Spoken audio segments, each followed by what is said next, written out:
소명교회 올 때마다 참 좋아요. 근데 오늘은 조금 뭘 느꼈냐면 이태한 목사님이 사회를 보시는데 꼭 박대영 목사님이 보시는 것 같다. 또 오늘 정병수 집사님이 기도하시는데 꼭 박대영 목사님이 기도하시는 것 같다. 닮아가시나 봐요, 확실히. 여러분들이 박대영 목사님을 얼마나 존경하고 사랑하는지 느껴졌어요. 자, 오늘 함께 나눌 말씀의 제목이 뭐죠? 약함이 강함을 이기다. 지금 이게 리모컨이고, 아놀드 토인비가 사도 바울에 대해서 이야기하기를, 바울을 태운 배에는 문명이 함께 실려 있었다, 이런 얘기를 했어요. 좀 더 자세한 원어적인 내용은 제가 위로 영어로 캡처를 해놨고, 이 이야기가 나오게 된 배경이 뭐냐면, 사도 바울은 본래 아시아에서 말씀을 전하고 싶어 했어요. 그런데 성령님께서 막으시는 겁니다. 그래서 이제 아시아로 가려고 하는데 성령님이 막으시니까 어디로 가야 되나 하고 있을 때 이제 마게도냐 사람의 환상을 보게 되죠. 마게도냐 사람이 건너와서 우리를 좀 도와주라. 그래서 이제 유럽으로 가게 됩니다. 그래서 유럽으로 가게 돼서 제일 처음 만난 도시가 빌립보라고 하는 도시였어요. 그곳에서 자주장사 루디아를 만나게 되고, 또 빌립보에서 큰 고초를 겪고 감옥에 갇히게 돼요. 감옥에 갇히게 됐지만 그렇다고 해서 하나님 원망한 게 아니라, 감옥에 있는 중에도 바울과 실라는 하나님을 찬미하고 기도합니다. 그때 하나님께서 그 옥터를 지진을 보내셔서 흔들어요. 그리고 옥문이 다 열리게 하시고 죄수들의 손과 발을 묶고 있던 착고가 다 풀리고, 그러니 이제 문도 열렸겠다, 착고도 풀렸겠다, 죄수들이 다 도망갔겠다고 생각한 간수장이 칼을 빼어서 자결하려고 합니다. 그때 바울이 말리죠. 우리 다 여기 있다, 걱정하지 마라. 그래서 간수장이 감동을 받고 이제 바울에게 어떻게 해야 구원을 받을 수 있느냐고 질문을 합니다. 그때 바울이 했던 유명한 말이 있죠. 주 예수를 믿으라, 그리하면 너와 내 집이 구원을 받을 것이다. 그렇게 해가지고 이제 간수장이 예수님을 영접하고 그날 바로 온 집안과 더불어 세례를 받고 이제 빌립보 교회가 세워지게 된 거죠. 빌립보 교회는 유럽에 세워진 첫 번째 교회입니다. 그렇게 빌립보 교회가 세워진 이후에 데살로니가 교회, 고린도 교회, 다 유럽에 세워진 교회입니다. 이처럼 유럽의 교회들이 막 세워지니까 이제 이 복음이 어디로 가냐면 해가 지지 않는 나라 영국으로 가게 됩니다. 그래서 영국을 바꾸죠. 그리고 그 복음이 배를 타고 대서양을 건너 미국으로 가게 됩니다. 그리고 미국으로 간 복음은 150년 전 우리나라에까지 오게 되었고, 그래서 오늘 저와 여러분이 예수님을 믿게 된 것이죠. 바울이 이 보스포러스 해협을 건너서 유럽으로 가는 이 마게도냐 사람의 환상에 순종하지 않았더라면 오늘 저와 여러분은 여기 없습니다. 근데 바울이 그 환상에 순종하고 하나님의 인도하심, 성령의 인도하심에 순종하고 이제 유럽에 가서 복음을 전했기에 그 유럽이 이제 영국으로, 미국으로, 그리고 우리나라까지, 저와 여러분에게까지 이제 복음이 전해지게 된 것이죠. 바울은 복음을 전했을 뿐입니다. 그런데 이 복음이 로마를 바꾸죠. 그리고 영국을 바꾸고 미국을 바꾸고 또 대한민국도 바꾸죠. 그런 의미에서 봤을 때 이 바울은 작은 사람, 약한 사람은 아닌 것 같아요. 이 바울 한 사람이 가지고 있는 영향력, 바울을 태운 배에는 문명이 실려 있었다라고 하는 아놀드 토인비의 통찰은 결코 과장이 아닙니다. 정말로 이 바울 한 사람 때문에 대륙이 바뀌고 또 나라가 바뀌고 또 도시가 바뀌었으니까요. 바울은 약한 사람이 아닌 것 같아요. 우리 중에 누가 이 바울과 같은 그런 강력한 영향력을 가진 사람이 뭐 있을 수 있겠지만 쉽지는 않을 거예요. 하지만 바울은 그런 놀라운 변화를 일으키는 통로가 되었죠. 또한 바울은 자기 자신을 가리켜서 뭐라 그랬냐면 나는 히브리인 중에 히브리인이요 바리새인 중에 바리새인이다. 그리고 율법으로는 빌립보서 3장에 보니까 율법으로는 흠이 있다 없다? 없다. 엄청난 고백입니다. 율법을 누구에게 배웠냐면 가말리엘이라고 하는 당대 최고의 랍비에게서 배웠습니다. 우리로 말하자면 나 가말리엘 출신, 가말리엘에게서 율법 배웠다라는 말은 서울대 나왔다는 이야기예요. 하버드 대학교 나왔다 이런 얘기거든요. 그만큼 똑똑한 사람이고 또 바울은 길리기아 다소라고 하는 곳에서 태어났어요. 그러니까 태어나자마자 이미 로마의 시민권자였습니다. 유대인이었지만 로마의 시민권자였죠. 유대인이었기 때문에 아람어를 쓸 수 있었고 또 로마 사람이었기 때문에 헬라어를 또 쓸 수가 있었어요. 이중 언어가 가능한 사람이었습니다. 이런 바울이 어떻게 약한 사람이에요. 똑똑한 양반이고 정말 대단한 양반이고 한 나라를 바꾸고 도시를 바꾸고 대륙을 바꾼 사람이고 그가 탄 배에는 문명이 실려있던 사람인데 그는 결코 약한 사람이 아닌 것 같아요. 그런데 오늘 우리가 읽은 본문에 보니까 나는 약한 것을 자랑하겠다라고 말씀합니다.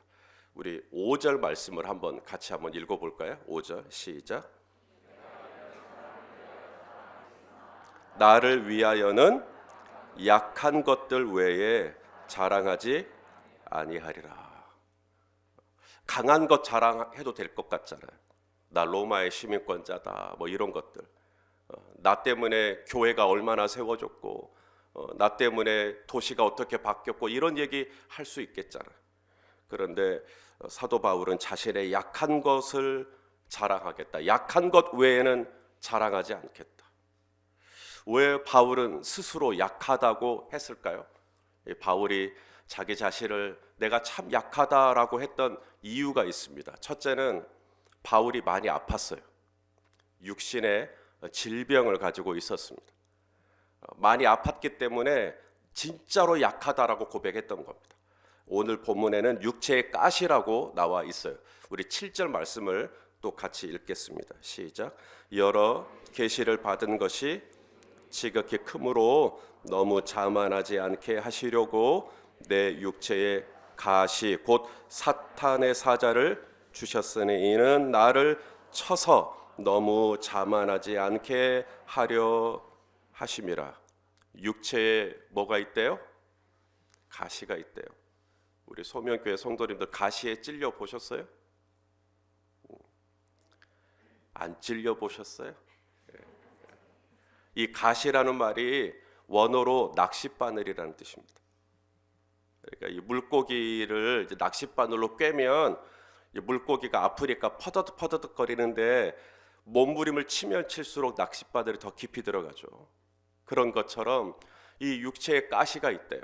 아무리 해도 뽑혀지지 않는, 아무리 해도 이 육신의 질병이 낫지를 않는 그런 고질적인 질병이 사도 바울에게 있었다는 거죠.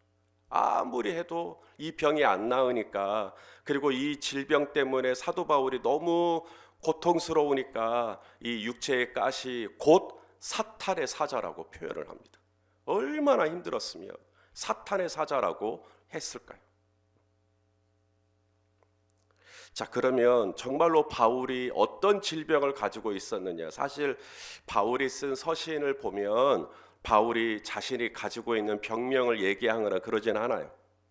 그렇기 때문에 이제 많은 학자들이 바울이 가지고 있었던 이 육체의 가시, 육체의 질병이 뭐냐에 따라서 굉장히 많은 얘기들이 있습니다.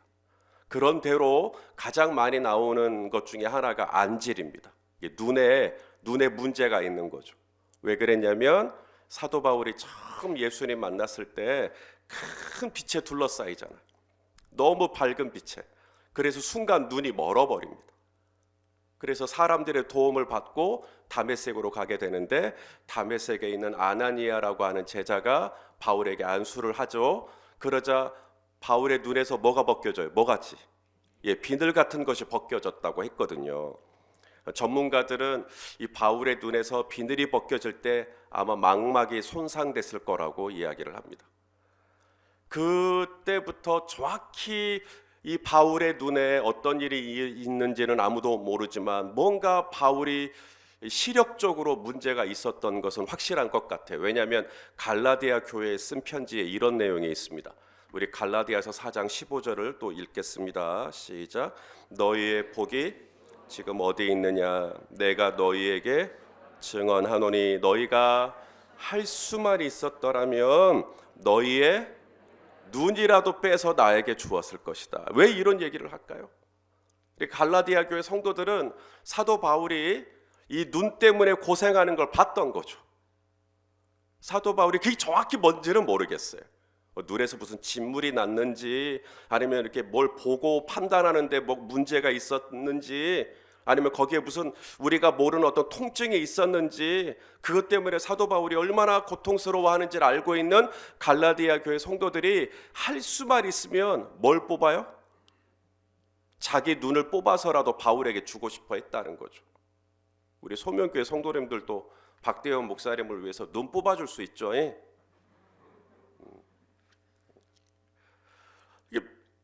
바울 사도에게 이 눈에 문제가 없었으면 이런 표현이 안 나오죠.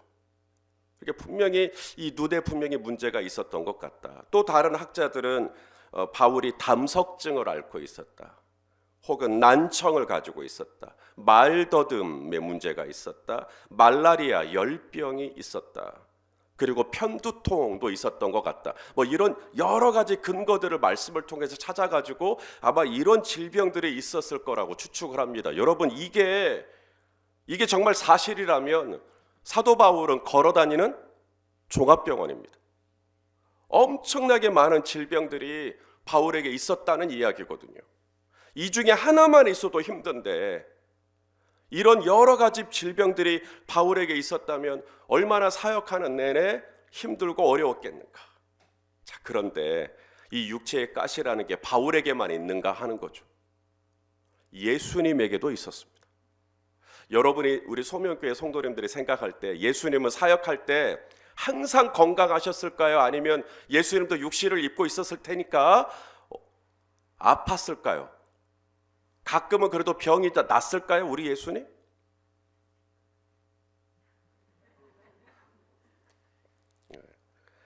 자, 우리 이사야 53장 3절 말씀을 같이 한번 읽어보시죠. 시작.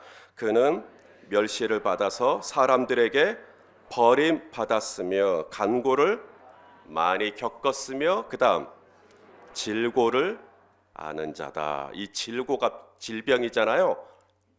질고를 아는 자다라는 말은 머리로 안다라는 뜻이 아닙니다. 히브리어로 야다라고 하는 것은 몸으로 아는 거예요. 직접 경험해 본 거예요. 그래서 우리 개역개정에서는 질고를 아는 자라라고 얌전하게 번역을 했는데 우리말 성경 번역을 보시면요, 언제나 병을 앓고 있었다라고 번역을 합니다. 이게 원어에 더 가까워요. 예수님이요, 예수님이 병을 앓은 적이 있어요. 그것도 가끔이 아니라 언제나 병을 앓고 있었다. 그래서 복음서에 보면 예수님이 이 몸이 아프신 분들을 보면 어떤 마음이 일어나죠? 예수님이 불쌍히 여기사. 이 표현 기억하세요? 불쌍히 여기사. 그래서 밤 늦은 시간까지도 아픈 사람이 오면 예수님 뿌리치지 않고 그들을 다 고쳐주십니다. 어떻게 그렇게 아픈 사람에 대해서 남다른 불쌍히 여기는 마음을 가질까? 긍휼히 여기는 마음을 가질까? 질고를 알기 때문에, 본인이 아프기 때문에. 나병, 한센병이죠. 만지면 안 되는데도 예수님은 불쌍히 여기사 손을 내밀어 만지시고. 어떻게 그러시죠? 질고를 알기 때문에 얼마나 힘들지, 얼마나 고통스러울지. 예수님은 그리스도세요. 예수님은 하나님의 아들이십니다. 그런 예수님도 언제나 병을 앓고 있었대요. 여러분, 사도 바울입니다. 신약 성경의 3분의 1을 기록한 사람이에요. 그를 통해 세워진 교회가 도시에 얼마며 나라에 얼마며 대륙에 얼마며 그를 통해서 변화된 영향력이 엄청나게 큰데도 사도 바울도 언제나 병을 앓고 있었다. 육체에 가시가 있었어요. 아무리 이걸 낫게 해보려고 해도 약을 먹어도 낫지 않는 고질적인 질병의 문제가 사도 바울의 꼬리표처럼 따라다니고 있었다는 것입니다. 그러므로 오늘 저와 여러분에게도 어떤 병이 있습니까? 어떤 질병이 있으십니까? 어떤 질고가 있으십니까? 그것은 여러분이 신앙생활을 잘못했다는 증거는 아닙니다. 오늘 내가 아픈 것, 오늘 내가 이 병을 앓고 있는 것, 내가 믿음이 부족해서 그런가 보다. 여러분, 예수님도 아팠어요. 바울도 아팠어요. 에바브로디도라고 하는 분은 거의 죽다 살아났어요. 병들어서요. 나사로는 아예 병들어 죽었어요. 예수님께서 사랑하시는 자 나사로가 병들어 죽었어요. 예수님이 나를 사랑하지 않아서 내가 병이 난 게 아니라 예수님이 나를 사랑하셔도 내가 병이 날 수 있어요. 하나님의 아들이신 예수님도 언제나 병을 앓고 있었어요. 이것이 사도 바울이 그렇게 강한 사람이고 잘난 사람이지만 바울은 자신의 약한 것을 자랑합니다. 왜 약하다고 말하냐면 진짜로 몸이 아팠던 거예요. 나에게 이런 육신의 가시가 있다. 나는 늘 아프다 라고 고백을 했던 겁니다. 그 다음 또 하나 바울이 자신이 약하다라고 고백했던 게 뭐냐면 이제 이 육신의 질고 때문에 하나님 앞에 아무리 또 기도를 했을 거 아닙니까? 오늘 본문에 보니까 3번을 기도를 했는데 하나님이 응답하지 않으셨다라고 말씀하시죠.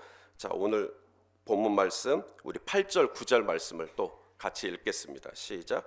이것이 내게서 떠나가게 하기 위하여 내가 3번 주께 간구하였더니 나에게 이르시기를 몇 번 기도했대요?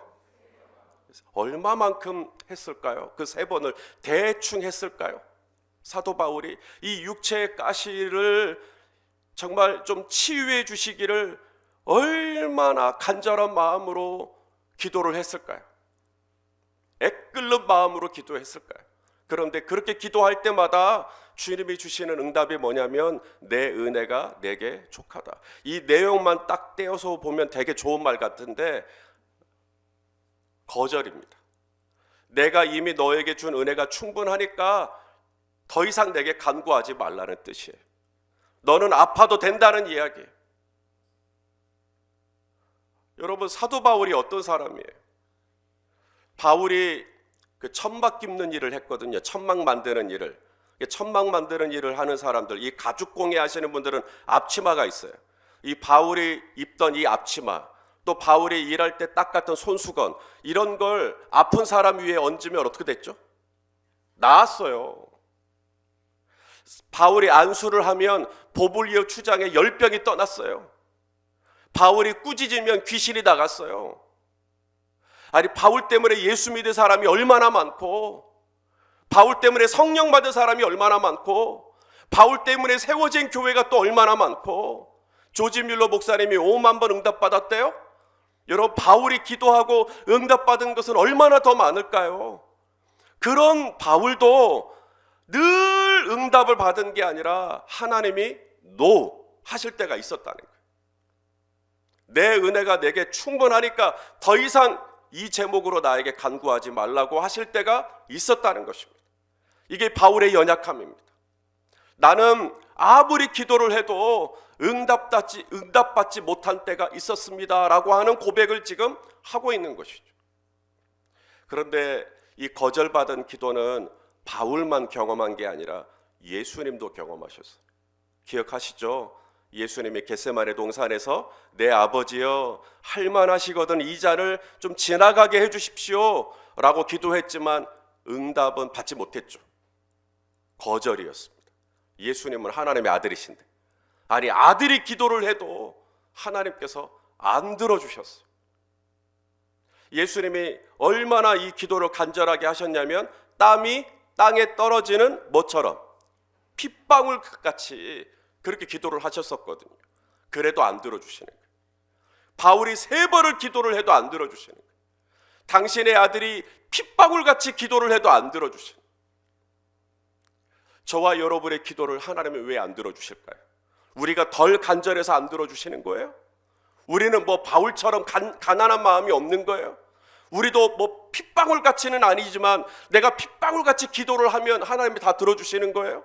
그렇게 해도 하나님이 저와 여러분의 기도를 안 들어주실 때가 있겠죠. 바울도 거절됐고 당신의 아들 예수 그리스도도 거절됐다면 저와 여러분의 기도도 거절될 수 있겠죠. 이것이 바울의 연약함입니다.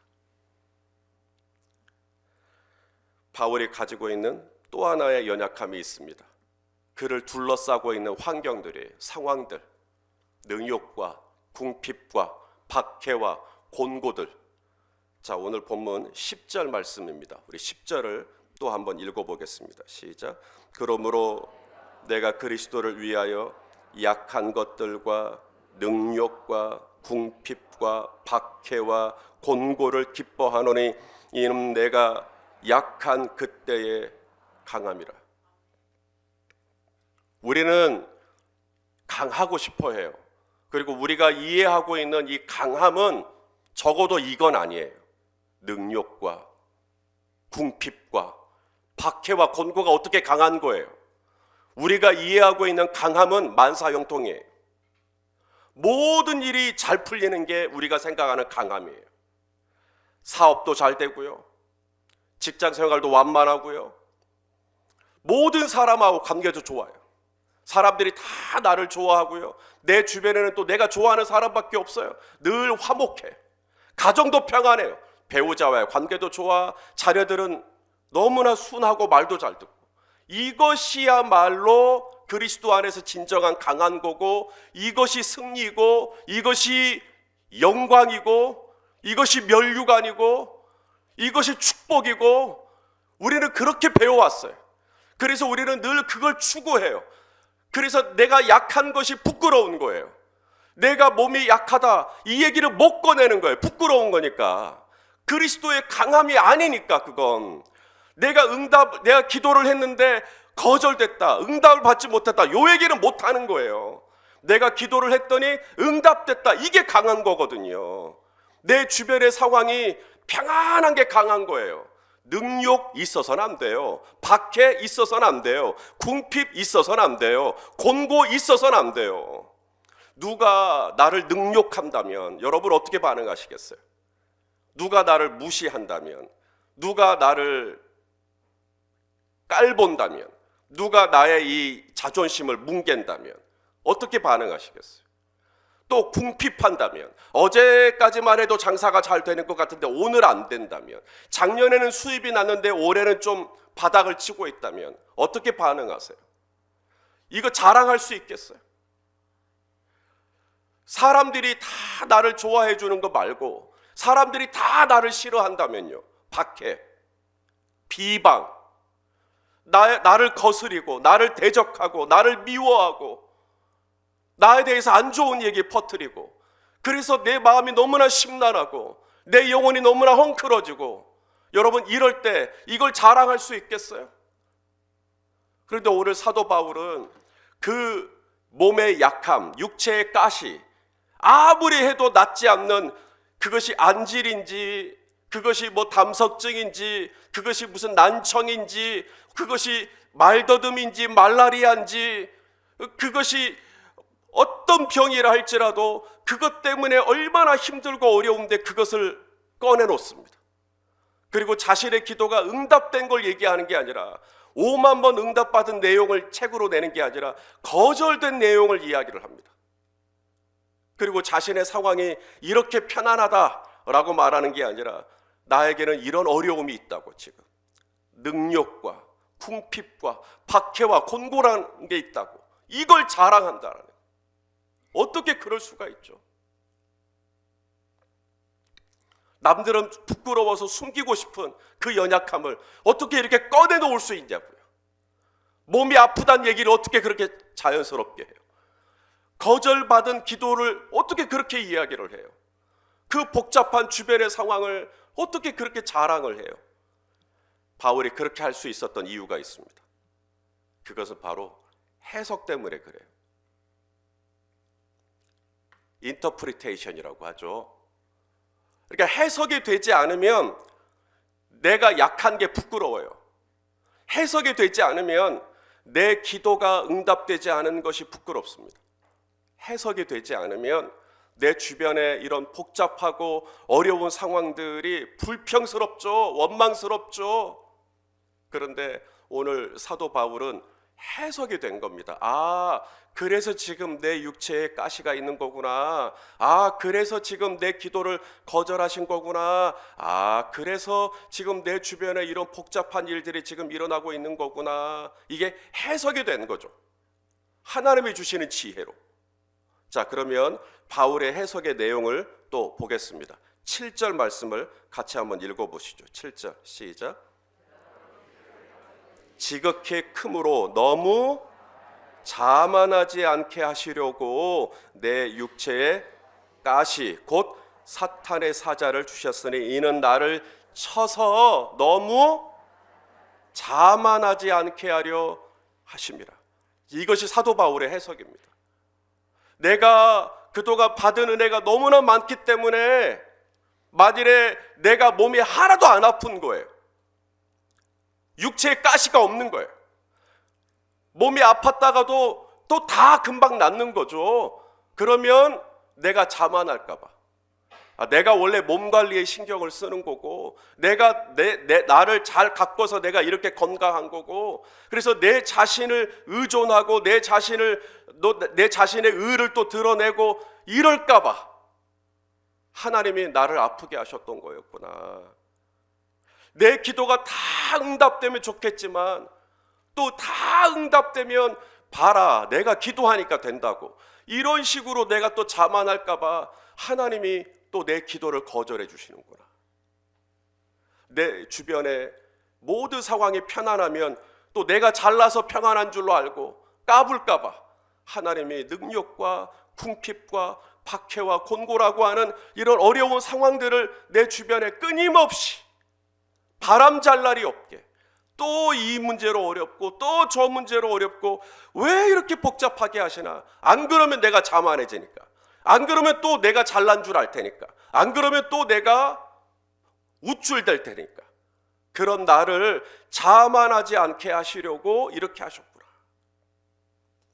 그 걸출했던 한국교회 지도자들이 처음에는 그렇게 눈부시도록 아름답고 정말 좋았는데 왜 마지막에 가서 뭔가 약간은 좀 인상이 찌푸려지는, 왜 이런 일들이 일어날까? 돈이 없어서일까? 뭐 여자 때문일까? 아니면 권력 때문일까? 돈도 여자도 권력도 아닙니다. 사람이 부패하는 것은 딱 하나예요. 교만 때문입니다. 자만하기 때문에 그래요. 자만이 뭐죠? 나 정도니까 이만큼 한다. 그게 자만입니다. 그게 들어오면, 이 교만 바이러스가 들어오면 사람이 그때부터 추해지기 시작합니다. 사도 바울은 끝까지 하나님 앞에서 그의 영혼이 겸손했죠. 그 바울이 쓴 그 서신에 디모데전서 1장 15절을 보시면 사도 바울이 그 마지막 말년에 쓴 서신이라고 하거든요. 자, 바울이 이런 고백을 합니다. 자, 디모데전서 1장 15절 시작. 미쁘다 모든 사람이 받을 만한 이 말이여, 그리스도 예수께서 죄인을 구원하시려고 세상에 임하셨다 하였도다. 죄인 중에 누가 괴수예요? 아니잖아요. 김 집사님이 괴수잖아요. 죄인 중에 저 박 집사님이 괴수고, 죄인 중에 저 최 집사님이 괴수고. 자, 저희 교회는 김 집사, 박 집사, 최 집사는 늘 죄인이에요. 제가 툭하면 그렇게만 얘기를 하니까. 누가 죄인이에요? 내가 죄인이다. 이게 사도 바울의 고백입니다. 다른 사람에게 돌리지 않아요. 내가 죄인이고 내가 죄인 중에 제일 괴수다. 내가 제일 나쁜 사람이다. 이게 사도 바울의 말년에 했던 고백입니다. 그래서 사도 바울의 사역은 끝까지 순결한 거예요. 그 순교를 당하는 그 직전까지 그의 영혼이, 그의 사역이 아름다울 수 있었던 것은 늘 자기 자신을 자만하지 않고 교만하지 않고 겸손하게 자기 자신을 바라봤던, 바로 이 겸손이 어디서부터 나오는가? 도대체 사도 바울은 마지막까지 이렇게 겸손할 수 있었던 그 원천이 뭔가? 육체의 가시요.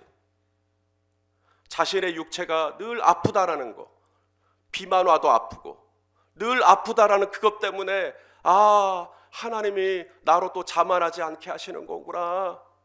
또 기도를 했는데 하나님이 거절하셔요. 하나님이 나 또 뻐기지 말라고, 자만하지 말라고 하나님이 내 기도 거절하시는구나.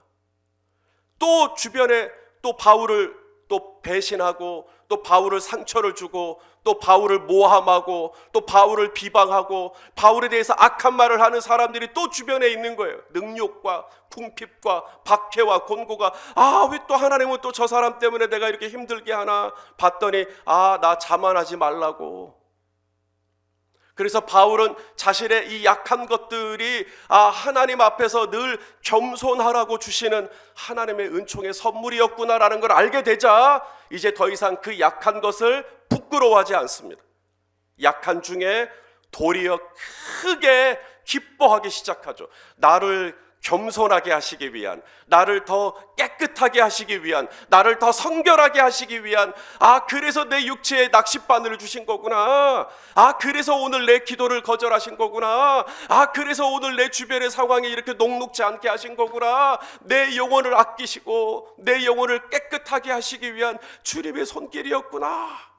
이것이 해석이 되니까, 하나님 안에서요, 이것이 딱 번뜩이면서 이게 해석이 되니까, 할렐루야, 나는 이 내 약한 것들 외엔 자랑하지 않겠다.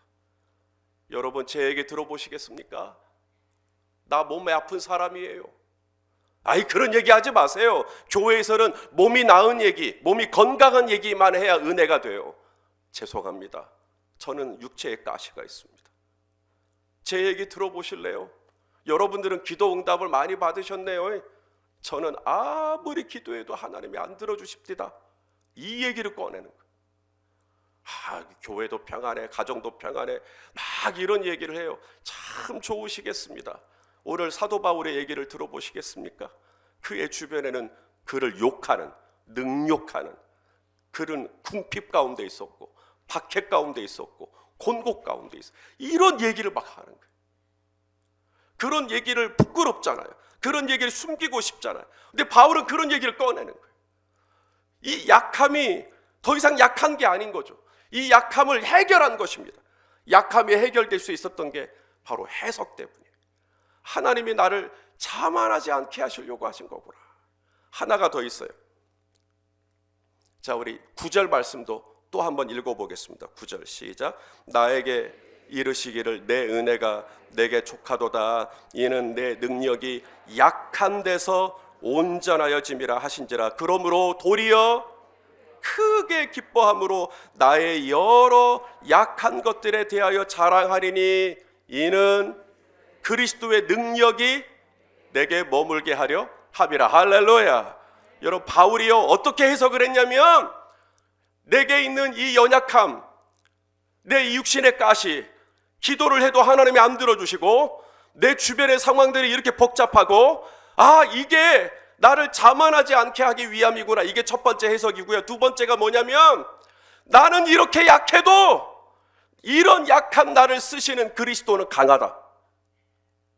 주님이 얼마나 강하시냐면, 내가 육체에 가시가 있어도 주님은 나를 쓰시고, 내 기도가 거절이 되어도 주님은 나를 쓰시는데 아무 문제가 없고, 내 주변의 상황이 능력과 궁핍과 박해와 공고를 할지라도 내 상황이 이렇게 복잡하게 돌아가도 주님은 여전히 나를 쓰실 수 있을 만큼 주님은 강하시다. 나는 약하지만 나를 쓰시는 주님은 충분히 나를 쓰실 만큼 강하시다. 나의 약함과 상관없이 주님은 저와 여러분을 넉넉히 쓰실 수 있는 하나님의 아들이신 것을 믿으십니까?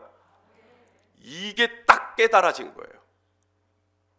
내가 육체에 가시가 있으면 whatever, 그래서 어쨌다고, 내 기도가 거절돼서 그래서 어쨌다고, 내 주변에 이렇게 복잡해 그래서 어쨌다고. 주님은 당신의 상황이 아무리 복잡해도 여전히 당신을 통해 일하실 수 있으시며, 당신의 기도가 오늘 응답받지 못했어도 주님은 여전히 당신의 삶을 통해 영광을 받으실 수 있으시며, 내 육체에 낚싯바늘 같은 가시가 있고 고난이 있고 아픔이 있어도 주님은 그 연약한 당신을 들어서 하나님의 나라와 영광을 나타낼 수 있다는 것입니다. 나는 약해도 나를 쓰시는 그리스도는 강하십니다. 이것을 사도 바울이 깨닫는 순간 더 이상 이 약한 게 문제가 되지 않는 거예요. 이야, 나는 약해도 나를 쓰시는 하나님, 나를 통해 영광을 받으시는 하나님, 아무 문제가 없구나, 할렐루야 하면서 사도 바울은 자신의 약한 것들을 자랑스럽게 얘기한 것입니다. 사랑하시는 성도 여러분, 오직 예수 그리스도 안에 저와 여러분의 이 약함이 강함이 되는 비밀이 그 안에 있는 줄로 믿습니다. 우리 소명교회 성도님들 중에 지금 연약하지 않은 사람이 있을까요? 육체의 가시라든지 아무리 기도를 해도 하나님이 지금 안 들어주시고 있는, 응답이 되지 못하고 있는 어떤 제목 때문에 지금 끙끙 앓고 계신 분 혹시 계시지 않을까요? 혹은 내 주변의 상황이 지금 너무 복잡하고 힘들고 바울을 대적하는 사람들처럼 나를 마음 아프게 하는 누군가 때문에 지금 재정적인 압박, 또 인간관계로 인한 압박, 또 영적으로 다운이 되는 또 이 눌림, 뭐 이런 복잡한 문제로 지금 연약함 가운데 계신 분이 계시지 않을까요? 예수 그리스도 이름으로 우리 소명교회 성도님들을 축복하기를 원합니다. 사도 바울에게 하나님이 지혜를 주시고 그로 하여금 그의 상황에 대한 하나님이 이러려고 그러셨구나, 하나님의 이해, 하나님의 해석이 되어진 것처럼 우리 소명교회 성도님들에게도 우리 주님이 지혜와 계시의 영을 주시고 여러분의 상황에 대한 하나님이 주시는 영적인 해석이 가능해질 수 있기를 예수 그리스도 이름으로 축복합니다. 우리의 상황에 대해서 하나님이 가지고 계신 놀라운 목적과 계획이 있음을 신뢰하고, 아무리 지금 내 상황은 연약하고 어렵지만 저와 여러분은 십자가에 달리신 예수님을 바라보실 수 있기를 바랍니다. 십자가, 거기에 반전의 역설이 있습니다. 나의 약한 것이 예수 그리스도의 강함을 나타내는 통로가 될 줄 누가 알았겠어요? 하지만 십자가를 바라볼 때 나의 약함은 아무런 문제가 되지 않습니다. 십자가를 바라볼 때 거기서 주님이 나에게 주시는 새로운 이해가 시작이 됩니다. 십자가를 바라볼 때 새로운 치유가 내 안에서 일어나기 시작하며, 십자가를 바라볼 때 새로운 자랑과 새로운 하나님을 찬양하고자 하는 제목들이 저와 여러분 안에 다시 한번 피어나게 될 줄로 믿습니다. 십자가의 은혜가 이번 한 주간 함께 하시기를 주님의 이름으로 축원합니다. 기도하시겠습니다. 존귀하신 하나님, 나를 위하여 약하여지시고 나를 강건하게 하시기 위하여 친히 질고를 지신 예수님, 바울이 그 약하여진 상황 속에서도 약함에 눌리지 않고 오히려 그 약함을 수용하고 약함을 자랑할 수 있었던 것처럼 우리 소명교회 성도님들에게도 주여 새로운 지혜와 통찰을 주시고 약함이 강함을 이기는 십자가의 반전의 은혜를 허락하여 주시옵소서. 예수님의 이름으로 기도합니다. 아멘.